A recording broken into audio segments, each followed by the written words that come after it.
మీ friend కి నచ్చిందని 2 పట్టుకెళ్తున్నావా? మీ friend కి నచ్చింది అవి?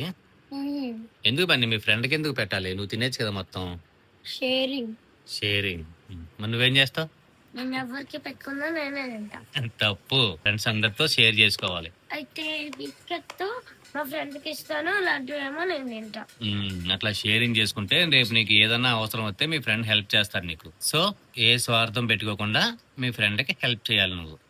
అలా చేస్తే నీకే లోపల మనసు చాలా హాయిగా ఉంటది. నాకు అలా చిన్నప్పుడు చాలా మంది ఫ్రెండ్స్ ఉండేవారు. బట్ మాకు ఇలాంటి స్నాక్స్ ఏమీ లేవు అప్పుడు. స్నాక్స్ బాక్స్ లో లేవు. మా అమ్మ పావలా ఇచ్చేది. పావలా అంటే మీకు తెలియదులే. నాకో పావలా, మీ అత్తకో పావలా, మీ పెద్దనాన్నకో పావలా, 3 పావలాలు ఇచ్చేది. వాటితో మేము బఠానీలు గాని, చిన్న చిన్న జీళ్ళు గాని, మామిడి తాండ్ర గాని కొనుక్కొని తినేవాళ్ళం అనమాట. ఇప్పుడు అలాంటివన్నీ ఇప్పుడు ఉన్నాయా? అలాంటివన్నీనా? Mango jelly అవన్నీనా?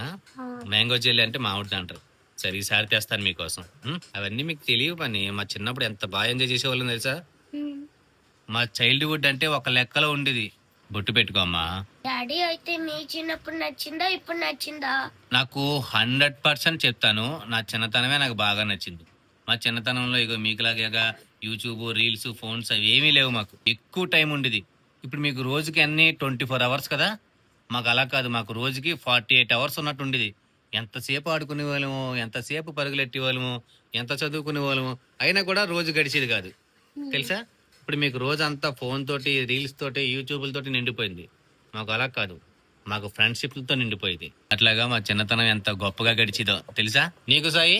మా ఫ్రెండ్స్ తో భలే ఎంజాయ్ చేసేదాన్ని. నేనైతే పానీపూరీలు, చాట్లు, మమ్మీ ఇచ్చిన డబ్బులన్నీ అవే కొనేసుకుని నడుచుకుంటా ఇంటికి వచ్చేసేవాళ్ళం కాలేజ్ నుంచి. అది మరి అర్థమైందా?